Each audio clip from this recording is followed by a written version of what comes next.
ان قارون کان من قوم موسیٰ، فرمایا قارون موسیٰ کی قوم میں سے تھا،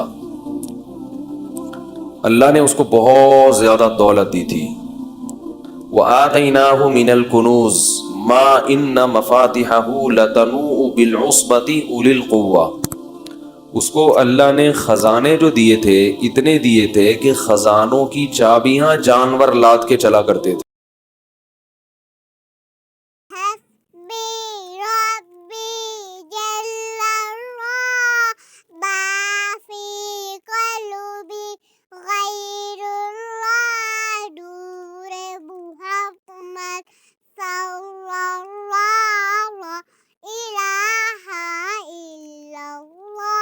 اس کو اللہ نے خزانے جو دیے تھے اتنے دیے تھے کہ خزانوں کی چابیاں جانور لاد کے چلا کرتے تھے. پہلے زمانے میں بینک تو ہوتے نہیں تھے نا، تو ہر آدمی نے اپنے خزانوں کے لیے خود ہی جگہ بنائی ہوئی ہوتی تھی. اور اس زمانے میں خزانہ کرنسی کو نہیں کہتے تھے، کرنسی کی صورت میں نہیں، یہ تو کاغذ کے نوٹ ہیں.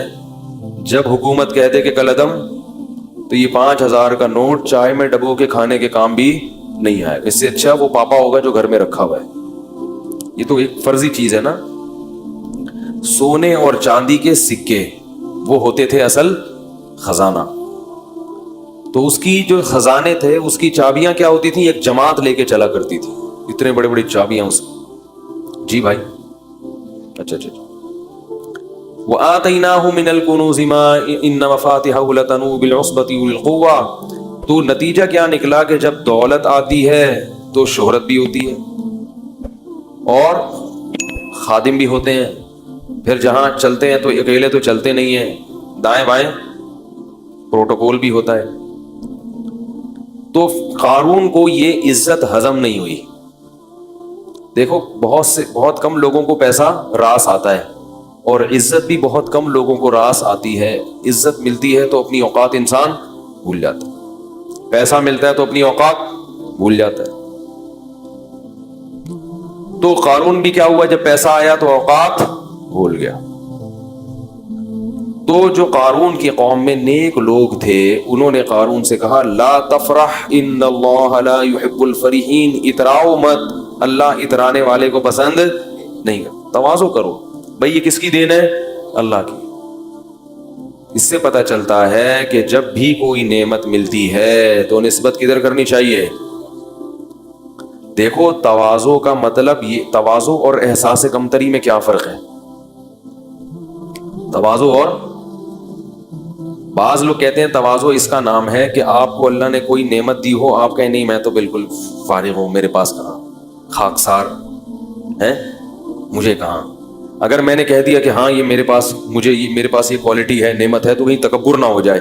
لوگ کرتے ہیں نا، اس کو تکبر نہیں کہتے.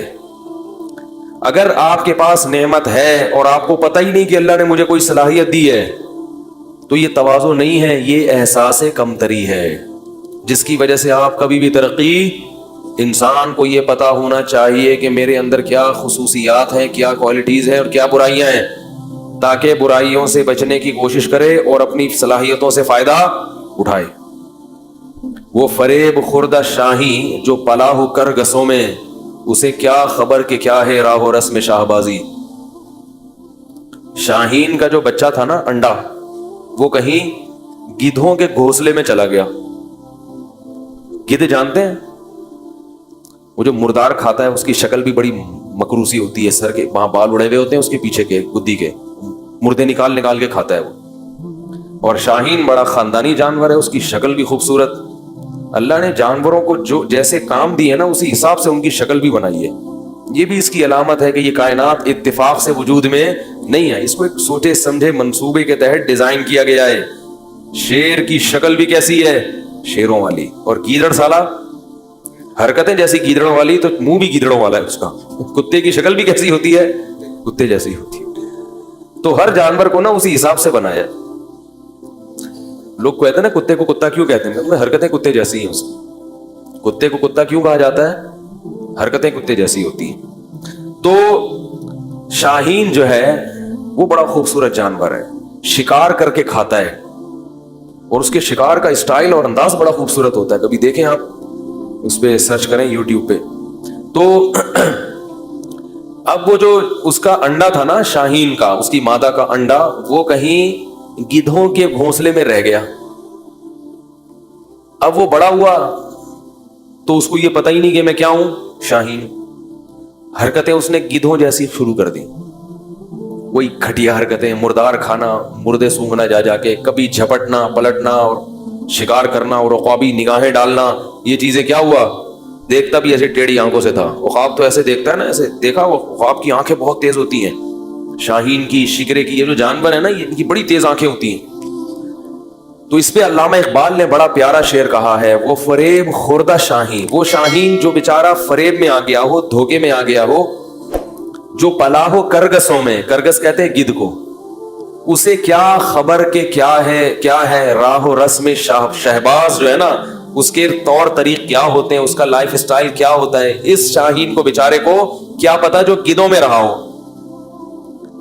تو جو شاہین گدھوں میں رہا اور اس کو اپنی کوالٹیز کا علم نہیں ہے، تو ہم یہ نہیں کہیں گے اس میں اتنی تواضع ہے کہ یہ ماننے کے لیے تیار ہی نہیں ہے کہ میں شاہین ہوں. یہ ہر وقت خاکسار گدھوں کی طرح کس پہ جاتا ہے، کبھی جھپٹنے کی پلٹنے کی کوشش نہیں کرتا.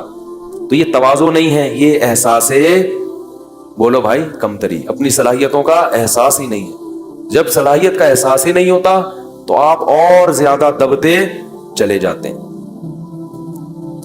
اس لیے انسان کو اپنی صلاحیتوں کا علم ہونا چاہیے. بڑی صلاحیتیں دی اللہ نے انسان. آپ کے پاس ایک صلاحیت نہیں ہے تو کوئی دوسری ہوگی. تبھی تو میں والدین سے کہتا ہوں اپنے بچوں کو گن پوائنٹ پہ ایک ہی چیز پہ مجبور نہ کیا کرو. تو ڈاکٹر ہی بنے گا، تیرا باپ ڈاکٹر تھا تو تو کیا بنے گا، ڈاکٹر بنے گا. بھائی اس میں نہیں ہے صلاحیت، اس کو ایسا فورس کر کر کے وہ پنچر والا بن گیا بعد میں جا کے. ٹھیک ہے، وہ کہیں کا بھی نہیں رہا، حالانکہ اس میں کسی اور چیز کی صلاحیت تھی، مگر آپ کو نہ ادھر کا رہا نہ ادھر کا رہا. پنچر کی دکان کھول کے، جائز کام ہے پنچر کی دکان، کوئی برا کام نہیں ہے، لیکن جو والدین بنانا چاہتے تھے وہ تو نہیں بنانا، بن گیا. اور اگر ڈاکٹر بن بھی گیا تو لوگوں کو مارے گا وہ، کیونکہ جس چیز کی آپ میں صلاحیت نہیں ہوتی، آپ اگر وہ بن جائیں تو کیا کرتے ہیں، بن تو سب کچھ، ہمارے ملک میں ہر آدمی سب کچھ بن جاتا ہے. جب لوگ مفتی بن سکتے ہیں بغیر علم کے اور محقق بن سکتے ہیں، تو ڈاکٹر انجینئر کس کھیت کی مولی ہے بھائی، محقق بنے ہوئے لوگ. تو اس لیے اپنی صلاحیتوں کا علم نہ ہونا یہ کیا ہے، احساس کمتری. لیکن آپ میں کوئی صلاحیت ہے نہیں اور آپ خامخواہ میں اس خوش فہمی میں مبتلا ہے کہ میرے اندر یہ چیز ہے. اس کو کہتے ہیں خود پسندی، عجب. یار بعض لوگوں کو من فنٹر گیری بھی کہہ سکتے ہیں آپ، اس کو کیا کہہ سکتے ہیں، فنٹر گیری. ٹھیک ہے نا، یہ بھی بہت سے لوگ ہوتے ہیں خود پسندی میں مبتلا ہے. ہم چما دیگرے نہیں، ہم جیسا تو کوئی ہے ہی نہیں. بھائی جتنے ہو اتنا ہی رہو، اس سے آگے بڑھنے کی کوشش مت کرو. یہ باطن کی برائیاں ہیں، دل کی برائیاں ہیں جو انسان کو تباہ کر دیتی ہیں. تو جو صلاحیت ہے اس کا علم ہو، مگر اس صلاحیت کو اپنا کمال اگر سمجھنا شروع کر دیا تو یہ تکبر ہے جو اللہ کو پسند نہیں ہے. یعنی یہ سمجھنا تھوڑی میرا کمال ہے، آپ کا کمال نہیں ہے. یہ صلاحیت گاڈ گفٹڈ ہے، اللہ کی طرف سے آپ کو گفٹ میں ملی ہے، بلکہ بھیک میں ملی ہے.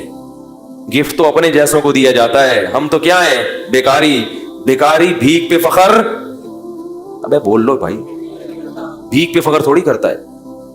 اگر اللہ نے کسی کو اچھی آواز دی، کسی کو ذہن اچھا دیا، کسی کو شکل اچھی دی، کسی کو طاقت بہت زیادہ دے دی، کسی کو دولت بہت زیادہ دے دی، تو مانے کہ اللہ نے دیا ہے مجھے. نہیں مانے گا تو ناشکری ہوگی، احساس کمتری بھی ہے، ناشکری بھی ہے.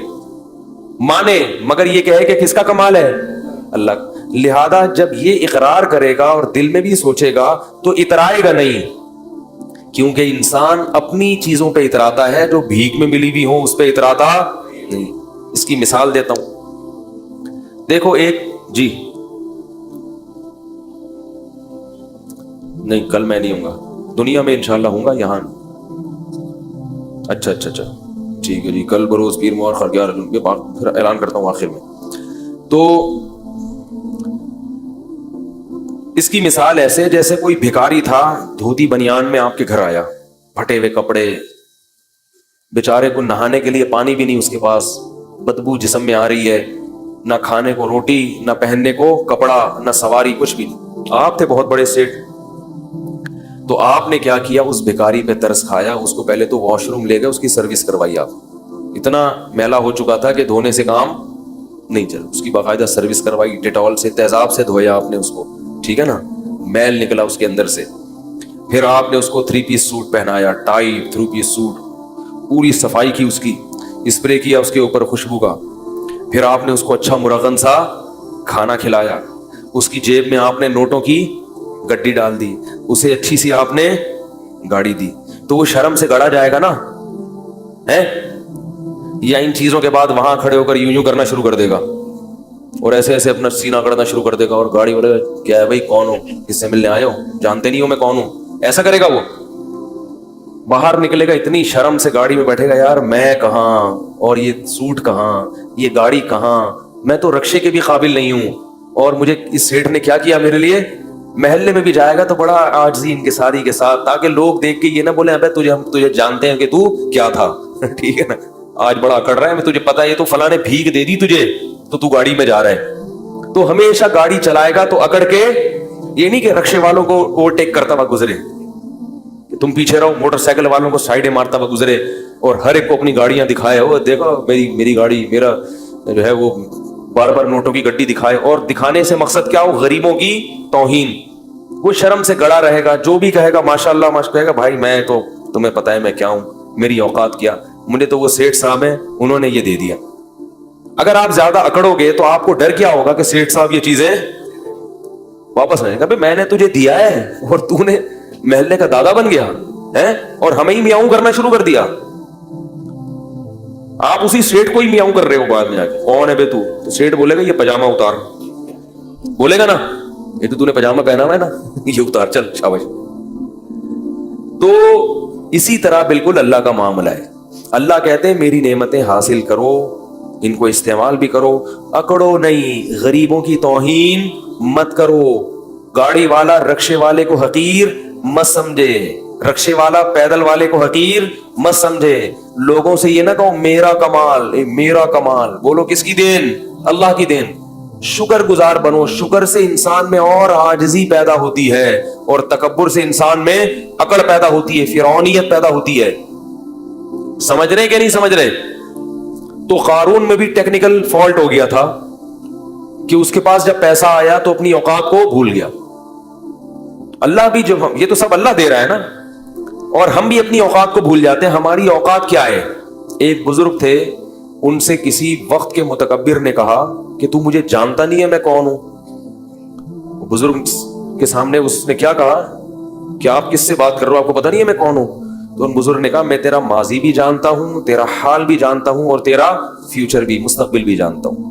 وہ بڑا حیران ہوا کہ اس کو تو میرے بارے میں ساری معلومات ہیں, پھر یہ ایسے مجھ سے ایسے کیوں بات کر رہے ہیں. انہوں نے کہا بتا میرا ماضی کیا ہے.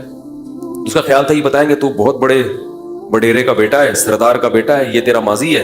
حال یہ کہ تو خود سردار ہے, مستقبل یہ کہ اگلے الیکشن میں تو ہی صدر بننے والا ہے. اس کا خیال تھا کہ یہ میرا ماضی اور حال اور مستقبل بتایا جائے گا. آواز آ رہی ہے سب لوگوں کو؟ تو اس نے کیا بتایا ان بزرگ نے, ان کا تیرا ماضی یہ کہ تو پانی کا ایک گندا اور غلیظ قطرہ تھا, کپڑوں پہ لگ جائے تو دھوئے بغیر نماز نہ ہو, جسم سے نکلے تو غسل کیے بغیر طہارت حاصل نہ ہو. وہ غلیظ چیز تھی جس سے اللہ نے تجھے بنایا. اور حال یہ ہے کہ تیرے پیٹ میں ابھی بھی کئی کلو گندگی بھری ہوئی ہے, ذرا سی ہوا خارج ہو گندگی نہ نکلے, صرف وہاں ہوا جو پاس ہو کے آئے گی نا وہی اگر نکل آئے تو لوگ اپنی ناک کو پکڑ کے بھاگ جائیں گے یہاں سے. ہر وقت پیٹ میں گندگی لے کے تو کیا کرتا ہے, گھومتا ہے 24 گھنٹے. اور تیرا مستقبل یہ ہے کہ ادھر تیری روح نکلی اور ادھر تیرے جسم میں سڑاند پیدا ہونا شروع, پھول کے پھٹ کے کیڑے پڑ جائیں گے. اس زمانے کے لوگ بڑے نرم دل ہوتے تھے, فوراً وہ توبہ کر لی اس نے کہا آپ نے بالکل صحیح کہا. اصل تو یہ ہے ماضی بھی گندا, حال بھی گندا, اور مستقبل تو بہت ہی گندا. تو یہ انسان اپنی اوقات بھولتا ہے اور پھر کیا کرتا ہے, وہ میں اکڑ. غریبوں کو, جو اپنے سے کم تر لوگ ہیں ان سے تمیز سے بات کرنا چھوڑ دیتا ہے. یہ بہت غضب والی بات ہے. تو فرعون صاحب بھی, قارون بھی اپنی اوقات بھولے. جب بھی انسان اپنی اوقات بھولے نا تو واش روم میں سوچنا چاہیے کہ ہماری اوقات ہے کیا.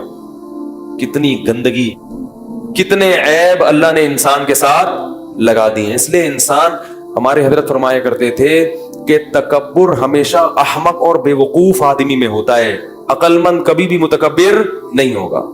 ہمیشہ یہ احمقوں اور بے وقوفوں کا کام ہے.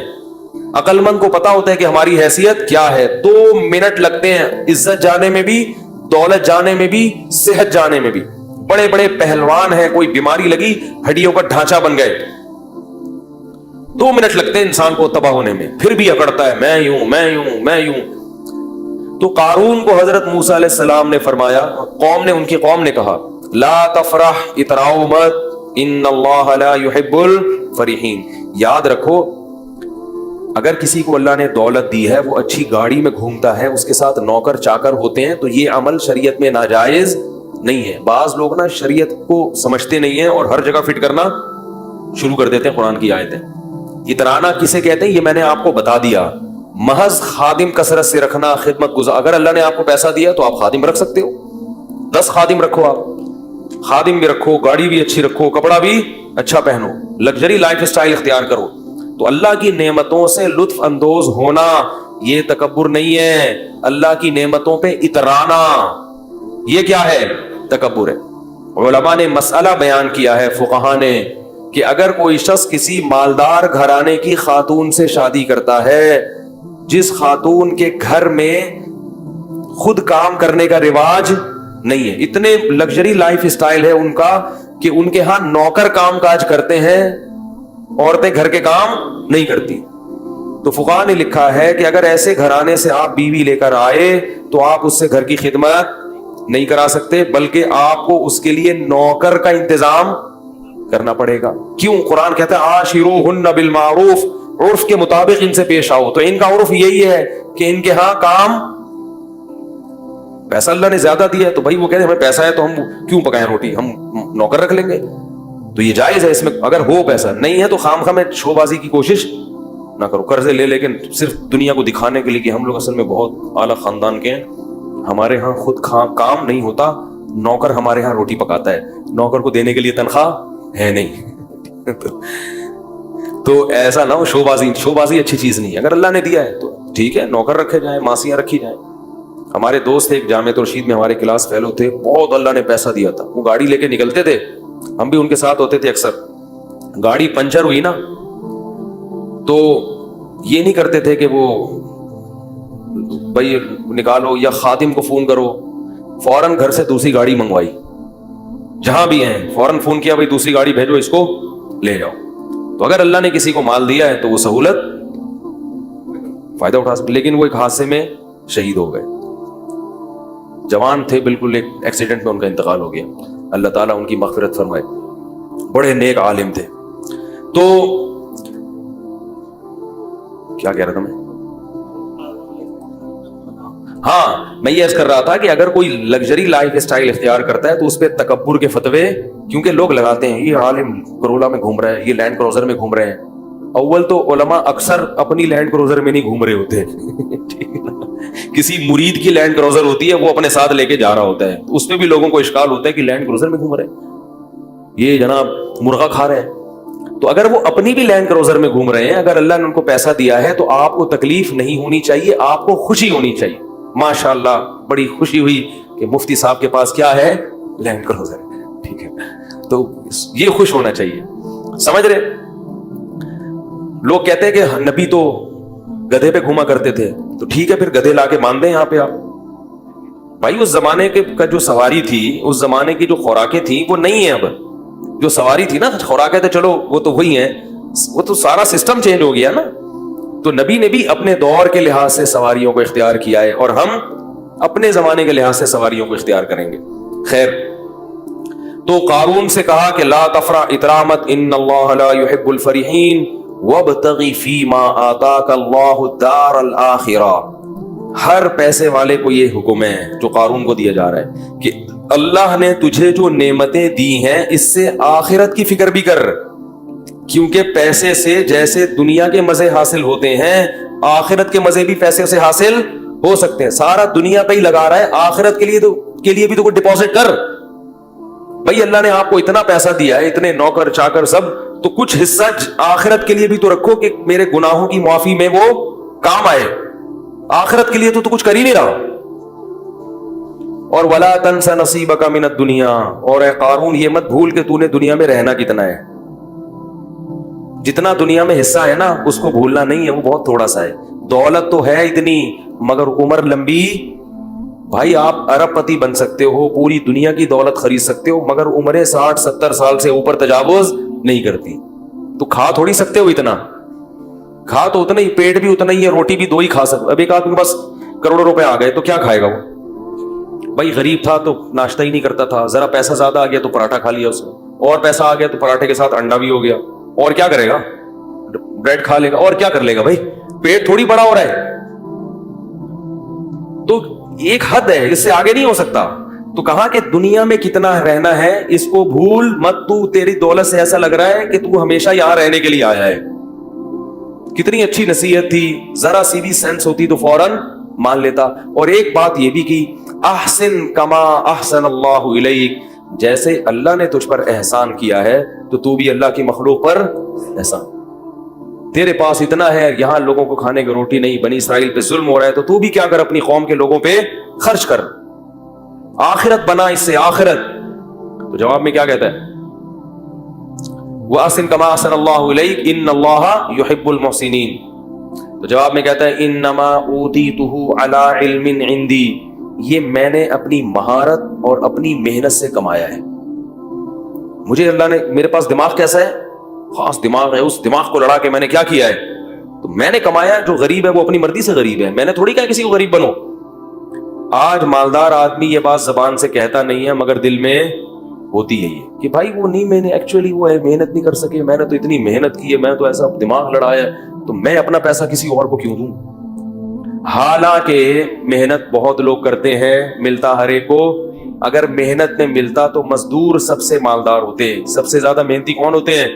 گڑھا کھودنے والے. اور اگر ذہانت میں ملتا تو بے وقوف تو بیچارے بھوکے مر جاتے. میں نے اپنی زندگی میں زیادہ تر، سب کی بات نہیں کر رہا، زیادہ تر بے وقوفوں کے پاس پیسہ دیکھا ہے. سب نہیں، بہت ذہین لوگوں کے پاس بھی ہوتا ہے، لیکن زیادہ تر کس کے پاس ہوتا ہے؟ امام شافعی نے اسی لیے تو کہا لو کان بالحیل الغنا لوجدتنی بنجوم اقطار السماء تعلقی لیکن من رزق الحجا حرم الغنا ضدان مفترقان ای تفرقی.